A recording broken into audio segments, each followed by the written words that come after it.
ओम शांति। आज 11 मई 2026 self progress के लिए 3 मेन पॉइंट्स। पॉइंट नंबर 1 है त्याग और स्नेह की शक्ति द्वारा सेवा में सफलता प्राप्त करने वाले स्नेही सहयोगी भव। बाबा कहते जैसे शुरू में नॉलेज की शक्ति कम थी, लेकिन त्याग और स्नेह के आधार पर सफलता मिली। बुद्धि में दिन रात बाबा और बाबा का यज्ञ इस तरफ ही लगन रहती थी।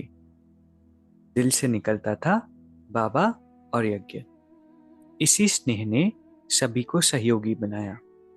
इसी शक्ति से केंद्र बने। बाबा कहते हैं साकार स्नेह से ही मन मना भव बने। साकार स्नेह ने ही सहयोगी बनाया। अभी भी त्याग और स्नेह की शक्ति से घिराव डालो तो सफलता मिल जाएगी। जैसे हमारी जब संस्था की स्थापना हुई, यज्ञ का आदि का समय, तब इतना नॉलेज नहीं था, लेकिन त्याग था और स्नेह था बाबा से और बाबा के यज्ञ से। इस आधार पर सभी सहयोगी बने, इतनी सारी सेवा हुई। इसी तरह अभी भी हमें त्याग और स्नेह से सेवा करनी है तो सफलता मिलेगी। दूसरा पॉइंट है फरिश्ता बनना है तो व्यर्थ बोल व डिस्टर्ब करने वाले बोल से मुक्त बनो। फरिश्ते का अर्थ ही होता है देह और देह की दुनिया से कोई रिश्ता नहीं। तो हमें इस देह की दुनिया के व्यर्थ करने वाले, डिस्टर्ब करने वाले बोल से मुक्त बनना है। तीसरा, कोई भी बात हो जाए, चाहे प्रकृति की चाहे व्यक्ति की, दोनों अचल स्थिति के साध के आसन को जरा भी हिला ना सके। चाहे प्रकृति की बात हो चाहे व्यक्ति की बात हो, इतनी पावरफुल हमारी स्थिति हो कि हमारी स्थिति को दोनों ही बातें हिला ना सके।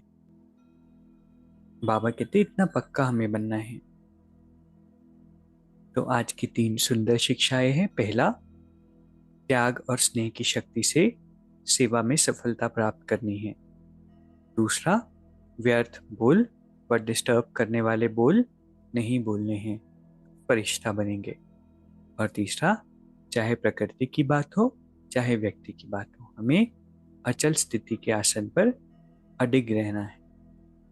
अभी 1 मिनट हम मेडिटेट करेंगे। मैं एक शक्तिशाली आत्मा हूं, परमात्मा की श्रेष्ठ संतान। ईश्वरीय किरणों में स्नान कर रही हूं। अंदर की सारी इम्प्योरिटीज और बोझ समाप्त हो रहे हैं। मैं निर्भर हूं, निर्बोझ हूं, निर्बंधन हूं।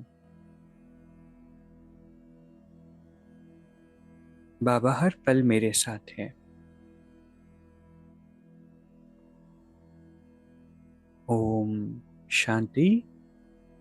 शुक्रिया, शुक्रिया।